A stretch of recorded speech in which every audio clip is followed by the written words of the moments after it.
দেশ বিদেশের বাছাই করা খবর নিয়ে সর্বদাই সত্য সন্ধানী ই নিউজ ভারত। নমস্কার, ই নিউজ ভারতে আপনাদের সকলকে স্বাগত। শুরু করছি ওয়েদার আপডেট।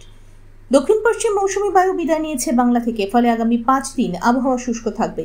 আগামী 5 দিন বাংলায় বৃষ্টির কোনো সম্ভাবনা নেই, উত্তরবঙ্গেও বৃষ্টির সম্ভাবনা নেই। উত্তরবঙ্গ এবং দক্ষিণবঙ্গ কোনো জেলাতেই আর হবে না বৃষ্টি, এমনই জানালো হাওয়া অফিস। এখন 5 দিন রাজ্যে থাকবে পরিষ্কার আকাশ। কখনো কখনো জেলায় কিছুক্ষণের জন্য আংশিক মেঘলা হলেও আবার পরিষ্কার হয়ে যাবে আকাশ।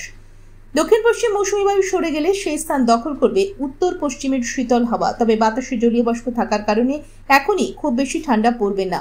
চলতি সপ্তাহে 2-1 দিন খুব সকালের দিকে হালকা কুয়াশার সম্ভাবনা রয়েছে দার্জিলিং, কালিম্পং, আলিপুরদুয়ার, কোচবিহার এবং জলপাইগুড়ি জেলার কিছু অংশে।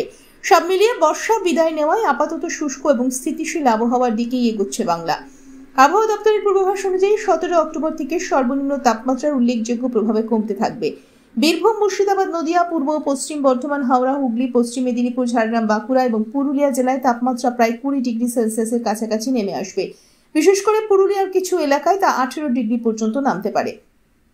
আজ কলকাতায় রৌদ্রোজ্জ্বল দিন। আজ কলকাতা ও তার পার্শ্ববর্তী অঞ্চলে দিনের সর্বোচ্চ তাপমাত্রা 32 ডিগ্রি সেলসিয়াস, সর্বনিম্ন 22 ডিগ্রি সেলসিয়াস। বাতাসের আপেক্ষিক আর্দ্রতার পরিমাণ 54%। ব্যুরো রিপোর্ট, ই নিউজ ভারত।